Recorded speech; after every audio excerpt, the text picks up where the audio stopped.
Maganda't followers, alam nyo ba na sa sobrang kapal ng pagmumukha nito, ang mga Duterte ang nagluklok sa'yo dyan sa palasyo at sa dami ng dumaang presidente, ay kahit isa ay walang nagpapalibing sa magulang mo. Traidor, taksil at walang utang na loob. Kaya tawag ng taong bayan sa'yo bangag. Ito, panoorin natin. The burial of Marcos sa libingan ng bayani.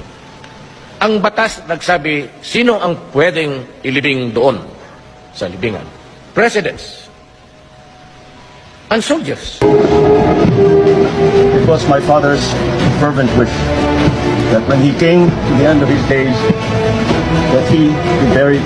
We have waited 27 years to fulfill that wish that he left us with. We thank President Rodrigo Duterte for his recognition of my father's service to the nation. Isinuko niyo na nga nang hindi dinadaan sa batas, inusig niyo pa ang anak. Ito na ang pinakagagong presidente. Hi mga maganda't gwapo kong followers! Alam niyo ba na sa sobrang kapal ng pagmumukha nito, ang mga